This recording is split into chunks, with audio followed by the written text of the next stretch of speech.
Hello friends, welcome to my channel. आज हम बात करने वाले सीबीएसई के एक सर्कुलर के बारे में जो कि 21 जुलाई 2025 को जारी हुआ था। इसका सब्जेक्ट है स्कूल्स में सेक्शन वाइज स्ट्रेंथ्स को लेकर।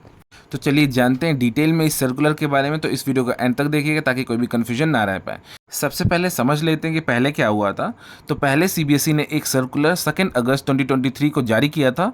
उसमें बोर्ड्स ने स्टूडेंट्स की संख्या हर सेक्शन में 40 से बढ़ाकर 45 कर दी थी। ठीक है, ये छूट सीबीएसई ने 3 साल के लिए किया था, जो कि 2023 से लेकर 2024, 2024 से लेकर 2025 और 2025 से लेकर 2026 सेशंस के लिए थे। इसका मकसद था कि ऑलरेडी एनरोल्ड स्टूडेंट्स को एडजस्ट करना। बोर्ड को उम्मीद थी कि स्कूल्स धीरे धीरे एडमिशन्स को कंट्रोल करके हर सेक्शन में 40 स्टूडेंट्स की लिमिट मेंटेन करेंगे।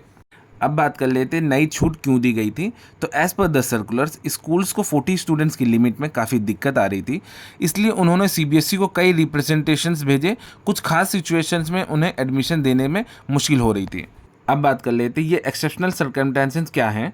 तो सर्कुलर में कुछ स्पेसिफिक रीजंस बताए गए हैं जहां स्कूल्स 40 से ज़्यादा स्टूडेंट्स एडमिट कर सकते हैं, जैसे कि पेरेंट्स का ट्रांसफ़र। मींस अगर पेरेंट्स का ट्रांसफ़र होता है, खास करके defence services, central government, PSUs या प्राइवेट सेक्टर्स में।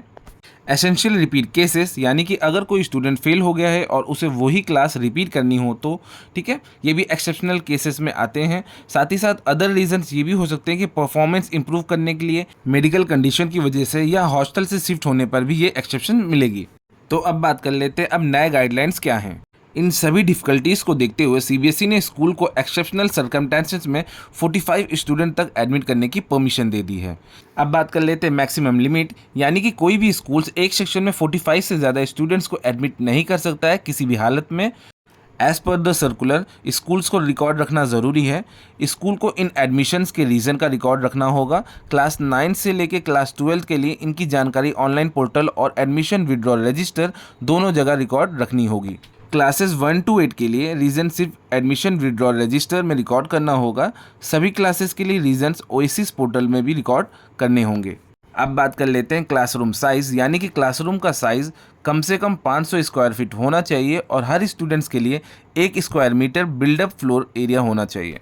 तो अब बात कर लेते हैं आगे के प्लान के बारे में। तो सीबीएसई ने स्कूल्स को सलाह दी है कि वो अपने इंफ्रास्ट्रक्चर को बढ़ाते रहें ताकि आगे चलकर हर सेक्शन में स्टूडेंट की संख्या 40 तक लाई जा सके, जिससे पढ़ाई का लेवल अच्छा रहे। तो इस सर्कुलर में सिर्फ इतना ही था। अगर आपको वीडियो इन्फॉर्मेटिव लगी हो तो please like and subscribe to my channel. मिलते हैं नेक्स्ट वीडियो में। Thanks for watching.